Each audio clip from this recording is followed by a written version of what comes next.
bây giờ có bao nhiêu người? Có phải là 7 tỷ mấy, gần 8 tỷ, có khi lên đến 8 tỷ rồi nơi, chứ đừng nói là 7. Hằng đọc 7 tỷ 9 cách đây cả mấy năm rồi. May mắn tạo ra sao ra? May mắn chúng ta không tạo ra được. May mắn là một điều mà thiên nhiên ban tặng. Không một ai đi cùng nhau trên con đường cả. Cũng lạy. Hay lạy cái gì nhở? Từ từ nhá mọi người ơi. Bây giờ Hằng hỏi mọi người nhá, trên thế giới chúng ta có bao nhiêu tỷ người rồi? Hằng nói 7 tỷ mấy, gần 8 tỷ, có người phản đối và nói Hằng là cũng lạy rồi này nọ. Thế bạn nghĩ trên thế giới này có bao nhiêu người?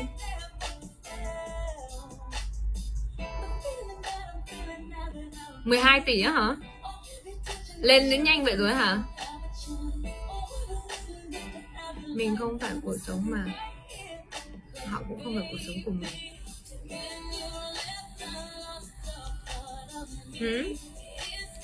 Hả bạn gì ơi?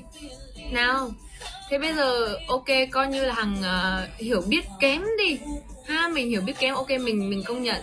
Thì bây giờ Hằng, bạn cho mình một con số xem là trên thế giới này chúng ta có bao nhiêu tỷ người rồi? Cho mình một con số đi chứ giờ, đúng không? Thật ra điện thoại mình ngay trước mắt này, phút mốt là mình có thể biết.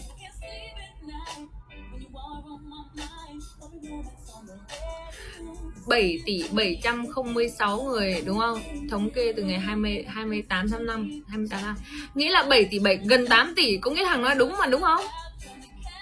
Đúng không? Hằng nói đúng mà, đúng không? Hằng đâu nói sai đâu. Ủa, mình nghĩ là trí nhớ mình nó đâu có tồi đến mức độ như vậy. Hả?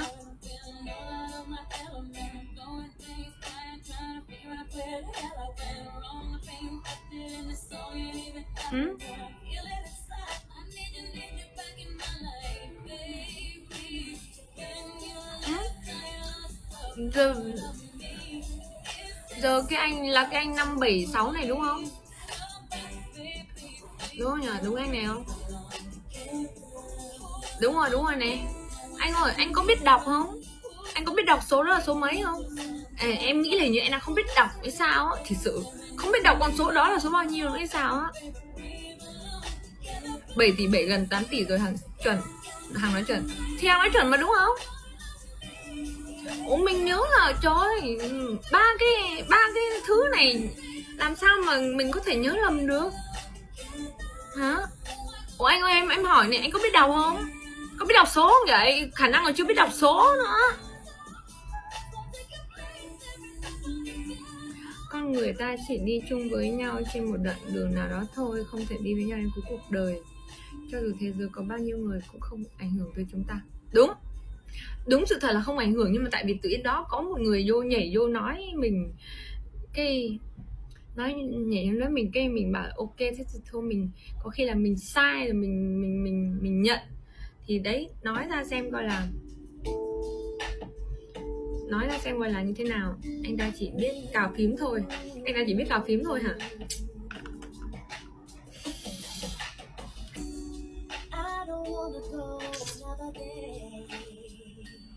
Học lại kiến thức nhá.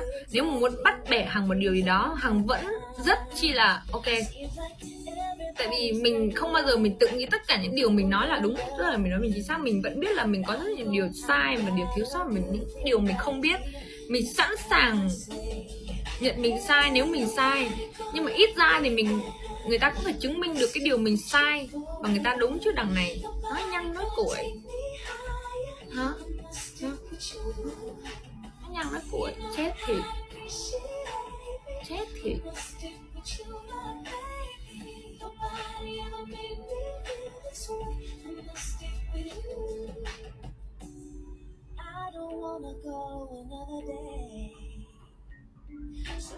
Em ơi, gạo hả? Ghét thịt. Em ơi, quạ hả? Là sao đó? Nói gì vậy?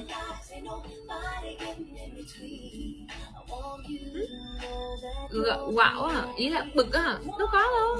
Nãy giờ mọi người thấy Hằng biến sắc hả? Mặt biến sắc hả? Không có. Hay là giọng nói có thay đổi ngữ âm hả?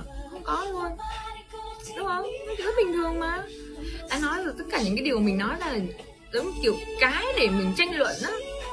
Mọi người thấy không? Nếu mà nãy giờ mà cái Dung mà không biết nói gì ấy, thì mọi người cứ ngồi tán nhau như vậy, mọi người có thấy chán không?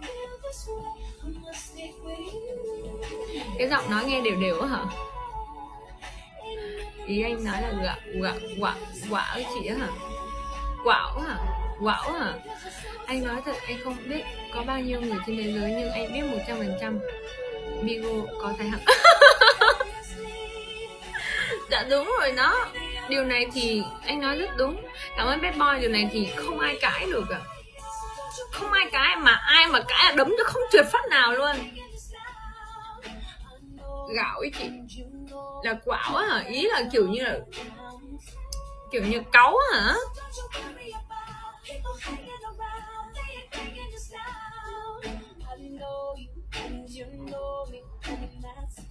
Có Hằng cận.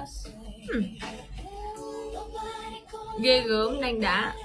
Ghê gớm đánh đá chỗ nào chẳng hiểu sao luôn ấy. Ai thấy Hằng hiền? Ai thấy Hằng hiền? Họ thân thiện đi phím 1. Lên phím 1 đi mọi người.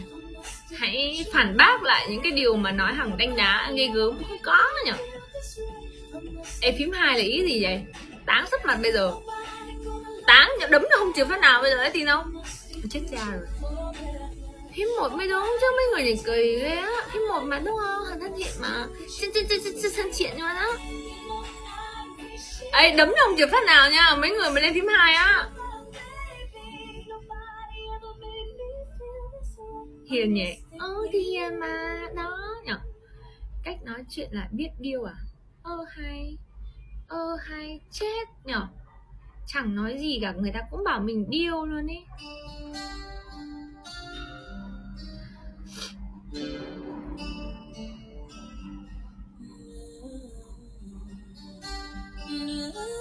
Thu Miên vào giọng nói. Đó đi. Em đây, hello cho tất cả. Hiền mà nói không đấm không trượt phát nào. Thì tại vì thật ra là cũng chỉ nói vậy thôi, chứ đâu có đấm mọi người được, đúng không? Đâu có đấm mọi người được đâu, không có hề đấm mọi người được. Em xinh hơn cả điêu thuyền á. Vãi. Xinh và hiếm không phải. Hai là con gì? Vãi cái gì? À gì mà suốt ngày vãi. À gì mà suốt ngày vãi. Ôi bài này hay quá.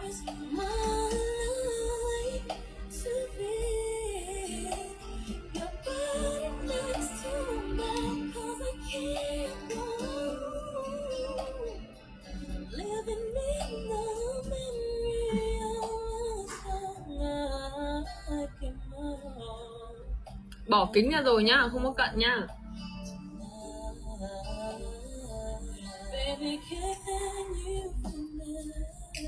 Xin bài đừng ai nhắc cả Dung nghe để đi nấu cơm. Nấu cơm cơ á? Da đẹp thế nhở, cảm ơn nhá. Biết nấu cơm cơ á?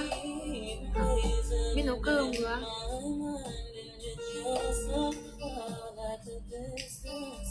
Em làm anh thấy yêu em quá đi. Chết dở nhỉ. Yêu được là tốt mà. Yêu được, người ta có câu là thương được cứ thương đi anh à. Thật sự luôn á. Cuộc đời này nói dễ thì nó cũng rất dễ đấy. Nếu mà nói tìm được có đến 7 tỷ mấy 8 tỷ người mà, đúng không? Tìm được một người mình thương nói dễ nó cũng rất dễ. Nhưng nếu mà chúng ta nói khó thì nó cũng như mò kim đáy bể luôn á. Cho nên là anh ơi, nếu mà thương thì cứ thương đi nhá, đừng ngại. Thương